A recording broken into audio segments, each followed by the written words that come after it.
Toby's Seaside Holiday. The Fat Controller first met Toby and Henrietta a long time ago when he was on holiday in East Anglia. Later, when their line was closed, the Fat Controller heard about what happened and brought them to Sodor. Before that, Toby worked at a harbour with several of his brothers.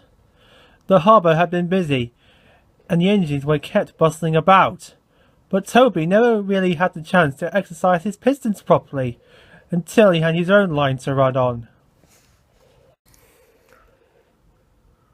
One day, Toby was resting alone in the shed at Farquhar. Earlier, Percy had been talking about the harbour at Nafford. Toby remembered the old days, when he had worked on a harbour too. On tour, no to dash about like I did then, he thought, backwards and forwards all day long, between the harbour and the big station, with never a chance of a holiday. But I did go to the seaside once, he remembered. For a while at any rate. His driver and fireman had been so excited when they came to work one day. "We've been promised a trip to the seaside," they said. "What do you mean?" asked Toby. "There's a seaside village near here," explained his driver, "where they have a festival each year. Lots of people come to it, and one of the organisers thinks it would be a good idea to have a display of engines at the station as an extra attraction. And you, Toby, are to be one of them." Toby went to the shed at the big station. He was given new paint, a new bell, and his brass work was polished until his driver could see himself in it. "You haven't looked so smart in years," he said. "I nearly didn't recognise you." They set out for the junction where the branch line to the village began. As they arrived, a train came in from the branch. The engine was younger than Toby, but he was dirty.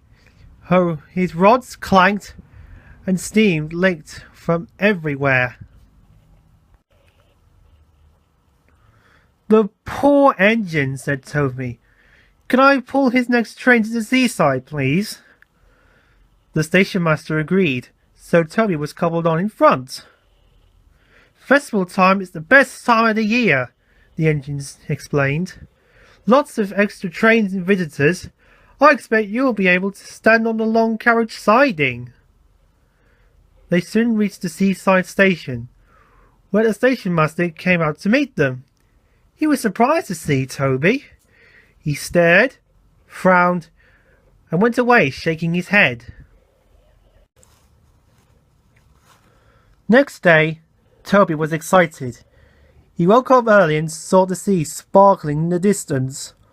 White birds wheeled and swooped overhead, making loud noises. "I wonder what those birds could be," thought Toby. "My driver's sure to know. I'll ask him when he comes." But his crew arrived, looking glum.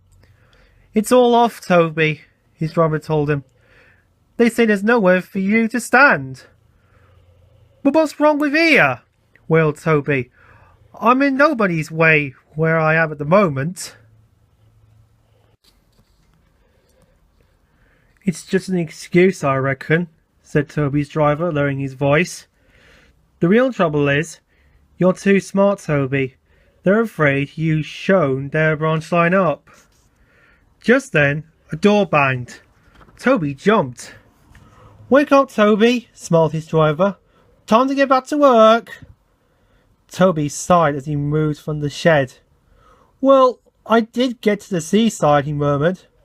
"Even if it wasn't for long, I think the Fat Controller would have managed all that festival business much better."